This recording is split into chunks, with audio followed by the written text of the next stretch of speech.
Hey everyone, so today I am here at the DEFCON in the Las Vegas Convention Center and I'll be at the Bug Bounty Village today.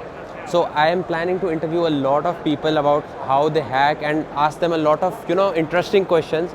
So hopefully you'll find this video interesting. Make sure to hit the like, subscribe and the share button and let's get started with the video.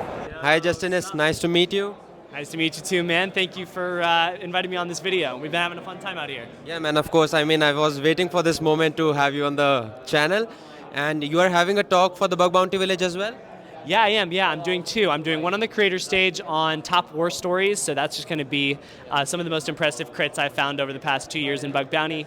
And then I'm also doing a workshop a little bit more beginners oriented on essentially if you wanted to start learning some skills that will easily convert into cash in the Bug Bounty realm, what would I recommend? So those are the two.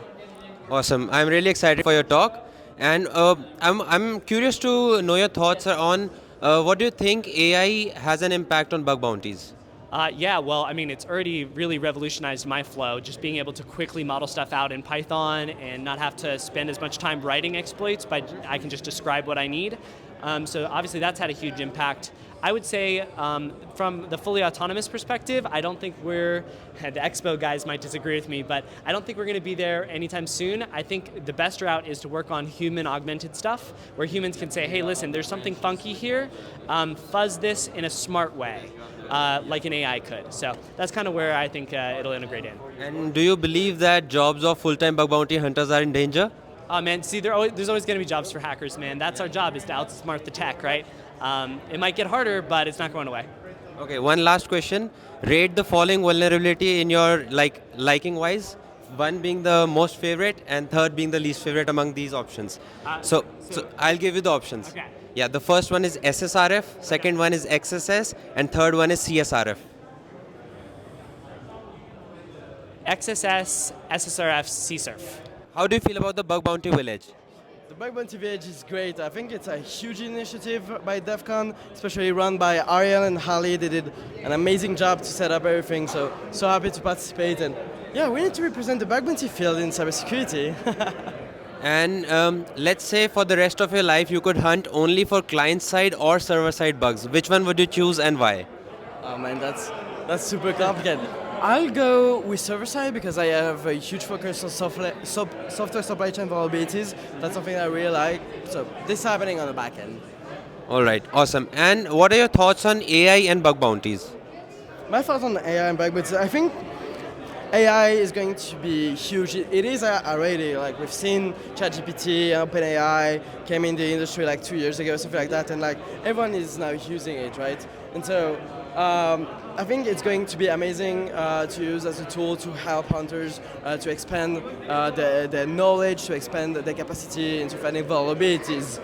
Now, if you tell me, do you think an AI will replace hunters? I don't think so, because human creativity is something that we barely understand, and I think that if something we don't understand it, we can code it, you know. But I'm looking forward for the new companies like Expo that are trying to do hacking, ethical hacking, AI agents, and are doing an awesome job at it, so looking forward to that. Awesome. And one last question. When you are hunting for bugs, what is the very first step that you look in the programs and then what do you do? The first step, I look at the bounty table. Awesome. I think the first step is just to understand the business, try to read articles about the companies, and understand like what have been the business focus for the last few weeks, and like is there a feature that I need to attack because of this business feature? So yeah, I think just having a lot of recon of what is the company doing and what industry they're in. Oh, hi and welcome to my channel. So, what do you feel about the Bug Bounty Village? I like the Bug Bounty Village. In fact, it was the first place I came when I came to DEF CON here. I'm a sponsor of it, and I also know the people who run it very well. So far, I've been to the panel that talked about the triage leads. So all three of the triage leads, or all four of the triage leads for the big platforms were there, and that was really cool to hear stories from the backside of triage. You don't always get to hear those stories. I was in that role at one point too, and they really tried to teach bug bounty hunters how there's like another person on the screen. There's another, either developer or security engineer or something like that. And so a lot of ways to get through bugs, that you feel frustrated with as a hacker is really to have a little empathy for the person on the other side of the screen, be patient, and there are ways to kindly request updates, kindly request, modifications to criticality, things like that. And a lot of it has to do with writing skills, right? You have to be a really great writer in order to be a really great bug bounty hunter sometimes. So. Yeah, of course. And we have seen a lot of your recon methodologies. While hunting, do you prefer to do a lot more recon or like manual hunting? So I do a little bit of both, honestly, these days. I think that my recon methodology is probably the best in the world, and so I do it on every assessment, every red team assessment and every bug bounty hunt. But if the scope is narrow, you just hack the app, right? That's the answer to that. If the scope is wide or they have like a catch-all statement, like with bonuses, then I'll start doing the full deep recon. Yeah. So yeah. So like ASN enumeration and all, you do only for the large scope assets. Is that correct? Yes, sometimes. So one of the things I talk about in the course I run is that like if you read through scope, a lot of times there's one section in the scope where it says if you find something that's out of scope or not listed in the scope table, and you report it to us, we might consider awarding it, right? There's always one small section in every platform, and that section is actually written by the customer with the platform and is individual to every program. Yeah. And so I look for that to see if they say that, then I can go wide scope. Usually they'll only reward me if I find a critical or a P1 or something like that. So if I find that, then I will go wide scope. Okay. If I don't, and it's explicit and they're like just this stuff, then I'll just hack those sites, yeah. Awesome. One last question. Which is your favorite bug category, and like what is your methodology to find that? So authorization bypass and IDOR are really my favorite categories. My methods are basically to try and find pathing for the application somewhere else. So whether it's listed in documentation, whether you can find someone who's installed it on like Docker Hub, and find routes to all the admin functionality for whatever the application is, and then try to force myself getting into those paths and those default dashboards. Because what happens is when you build an admin dashboard for a product, a lot of times it's a separate development workflow than the rest of the application, and so people forget to add access control to those larger admin portals that are keeping track of logs and transactions and stuff like that. And so that's my favorite type of bug to find because it's instant impact once you get in there, and it's not super hard to exploit, right? You just have to do a lot of research on what software you're going after. Yeah, exactly. Yeah.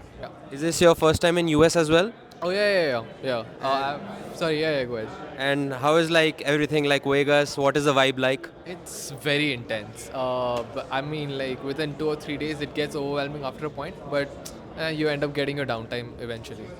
Of course. And now let's talk something about bugs. Which is your favorite bug type, and like what is your methodology to find that?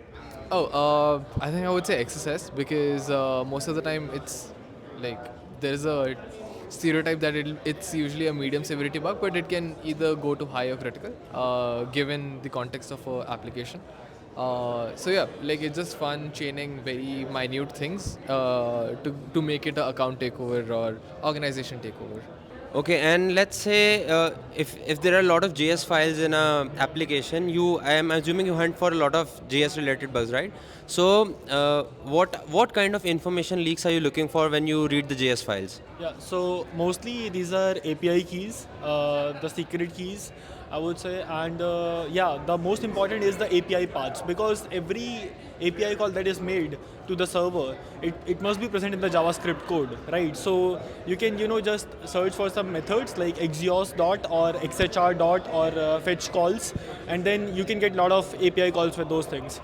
So yeah, that's one point, and I would say you can look for cloud URLs, you can look for S3 buckets, you can look for Azure or some any kind of Google Cloud URLs. So yeah, that's something. nahamsec, firstly you became the MVH. How was the experience and the feeling? It's a great feeling. You hack for 2-3 weeks and you put your heart and soul into it and you make it happen, and when you see it happening, it feels great. Yeah, and you gave a talk on SSRF today. So SSRF, is it your favorite bug?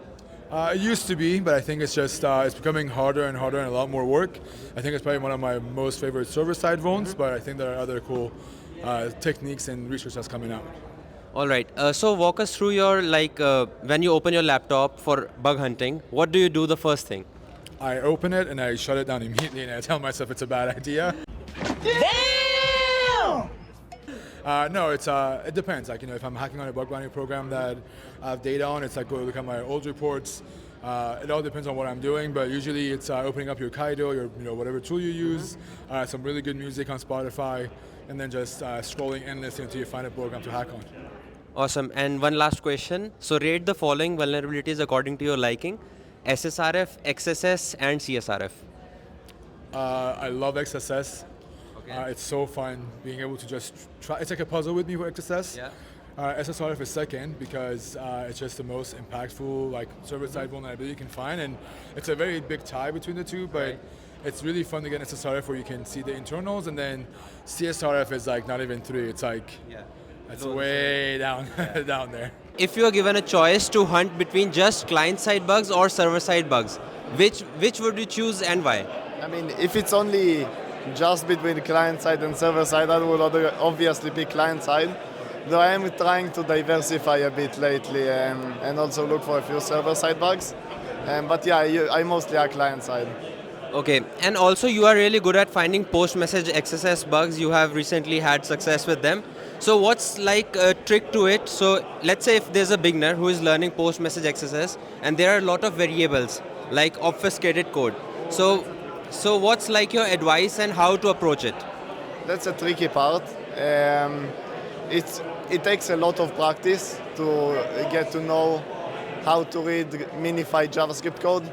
I know it's painful, but you have to practice it.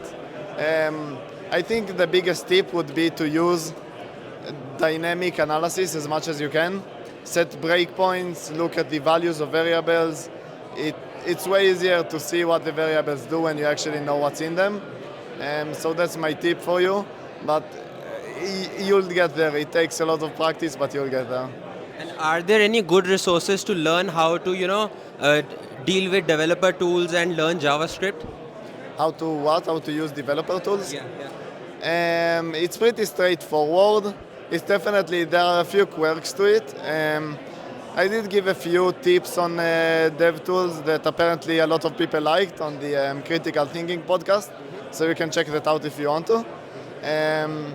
But yeah, that's not the hard part. The hard part is just reading the actual code. Maybe if you're having a hard time with it, try to find some programs where they have what's called source maps, and then you kind of have the original code, and it's way easier because all the variables have names and stuff. So maybe try to find a program like that if you're getting started, but it's tricky. Yeah, getting to know dev tools isn't the hard part. So you have been doing bug bounties for a while. If you could make a change in like anything in this bug bounty game, what would it be? If I could change anything about the bug bounty, a little pet peeve of mine is when programs sort severity by the bug class. So they say like XSS is gonna be so and so, authentication bypass is gonna be so and so. I really don't like that because I think programs should exclusively focus on impact. So that would be one thing I would definitely change. Other than that, I mean, it's pretty great. I love it. Hi, Joel. So my first question is that do you think web development is really important for bug hunting? Yeah, I mean, absolutely. I think having the knowledge of how stuff is working behind the scenes is a really valuable piece of information. So if you just spend some time like building out a simple web app and just understanding how that routing and how the whole application is structured and how it works, how your request flows from start to finish, it's a really important amount of information to have. But do you think it is a necessity for bug hunters to start with bug hunting? Oh no, I mean, anybody can start hacking like without that knowledge. You just have to think about from like a security mindset, like what is a privilege like problem? Like, can I access this data when I shouldn't be able to access this data? You don't have to know how to code to do that. You can just so it's just an extra skill if you want to learn it. Sure. And which is your favorite kind of bug? Oh man. Oh geez, probably like SQL injection or something. Like they're kind of rare, but they're so exciting when you find them. They're still out there all over the place. Like a lot of people still roll their own SQL. So yeah. So these days, from my experience, SQL injection is rarely found. I mean, it's less than if compared than before. So, like, do you use automated tools like SQL Map, or like you look for errors and that kind of stuff? Yeah, it's a little bit of both. So if I see an error, that's definitely an indicator to me that I'm gonna, dig into that. But then a lot of the times, if I just see some requests and I know that there's a database being used in there, a lot of times I'll just blindly throw stuff into either, SQL Map or whatever the other tool, I forget what it's called, Gallery. But yeah, it's a little bit of both. If I see something with like get parameters, I'll just test it and see. All right, cool. One last question. Rate the following bugs in order of your liking: SSRF, XSS, and CSRF. Okay, number 1, SSRF, number 2, XSS, number 3, CSRF. So we have with us Ariel and Harley, my two good friends, and they are the leads of the Bug Bounty Village. This is the first time that Bug Bounty Village is happening. So how has your experience been? First, Ariel? Yeah, so it has been crazy. Honestly, we're overwhelmed a little bit, but we are also very surprised that we had so many people coming in. It's a huge success in my opinion. We have like 120 people making the line for the next workshop, and there is like 100 more people inside. So honestly, it has been amazing, and we're very thankful for everyone. Yeah. I don't know if you want to pan around and then blur people's faces, but yeah, this line is crazy. And this is just for the third workshop of the day. It was just like this. It was actually crazier even earlier for Jason Haddix's workshop. So I would call it a great success. If you guys are thinking about coming to DEF CON or Bug Bounty Village next year, please do come by. And if you were stuck in LineCon with us this year, I'm sorry about that, but thank you for supporting the village. There have been a lot of my friends who are beginners, and they like ask, is DEF CON for them? What would you like to say, and do you recommend them to attend Bug Bounty Village? 100%. I think DEF CON is a great experience. I always say the first DEF CON is the best one. You will enjoy it. I will say don't go to all the talks all the time. Just go to every single village you can. Try to learn new things. Do a lot of social networking, meet some friends, and that is a big part of DEFCON. So definitely 100% recommended to come here if you can, and yeah, come of course to the Bug Bounty Village. Yes, DEF CON is all about what you make it. So come and network with people. If there's something that you really want to see, plan your day around like that, but don't overschedule. If you'll just be disappointed if you do. And I'm hoping that maybe in the future we'll have a bigger space where we can actually have people come in and just hang out and hack. We've kind of turned the hallway into that a little bit here today. So the next time we are having a big hall probably, and do you guys have started planning for that, or is it too early for that? I think it's a little bit too early, but we are excited. We are seeing so many people, so many goons coming here and checking the lines, and I hope next year we'll get a bigger room so we can feed more people, and of course that means we will start planning earlier, and we will be creating some amazing content for you all. Oh yes, I think a lot of people underestimated Bug Bounty Village this year, and a lot of people didn't know what to expect.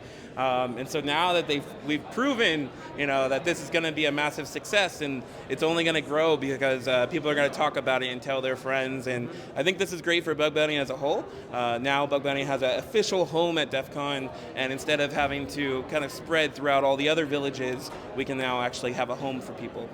You gotta take control, life's too short. Get out of your head, make a better life instead. You gotta give it all your best. So put your hands up to the sky and live your best life, alright.